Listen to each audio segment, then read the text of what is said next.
நீங்கள் தினமும் இரவில் உறங்குவதற்கு முன் என்ன நினைத்து உறங்குகிறீர்கள் தெரியுமா? அந்த நினைவுகளே நாளை உங்க வாழ்க்கையை உருவாக்குது. இன்று நாம பேச போறது before you sleep ask the universe. பிரபஞ்சத்திடம் கேள்வி கேட்பது எப்படி உன் வாழ்க்கையை மாற வைக்கிறது என்பதுதான் இது கதை மாதிரி. உண்மையிலேயே நடந்த சில அனுபவங்களும் நம்ம வாழ்க்கையில சேர்க்கக்கூடிய ஒரு சக்தி வாய்ந்த பழக்கமும். நம்ம மனசு இரவில் தூங்கும்போது அந்த நேரம்தான் பிரபஞ்சம் நம்மளுடன் பேசுற நேரம். அந்த நேரத்துல நீ நெகட்டிவா நினைச்சா அதே மாதிரி சம்பவங்கள் வந்துச்சு விடும்.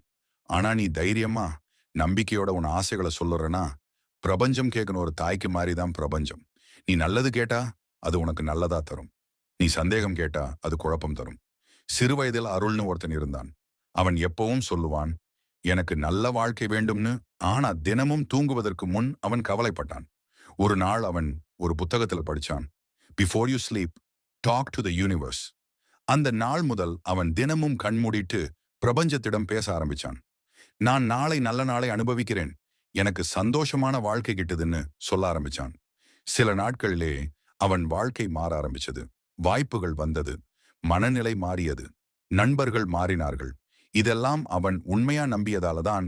படுக்கை போகும் முன் 3 ஆழமான மூச்சு வாங்கிவிடு. பிறகு உன் ஆசைகளை தெளிவா நினைச்சு சொல்லு. நான் இதை அடைவேன், எனக்கு இது வந்து கொண்டிருக்கிறது என்று உறுதியாக சொல். நன்றி சொல்லு. நன்றி பிரபஞ்சமே, நீ எனக்கு இதை தர்ற. அதன் பிறகு எந்த சந்தேகமும் இல்லாமல் தூங்கிடு. அந்த நேரத்தில் பிரபஞ்சம் உன்னோட கனவுகளோட பேச ஆரம்பிக்கும். நீ தினமும் இதை செய்தா உன் வாழ்க்கையில் அதிசயங்கள் நடக்கும்.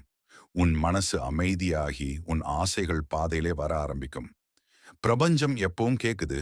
நீ கேட்டா போதும். உறங்குவதற்கு முன் உன் ஆசைகளை மனசால பார்க்கவும், நம்பிக்கையோட சொல்லவும். நீ தூங்கும்போது பிரபஞ்சம் வேலை செய்யும்.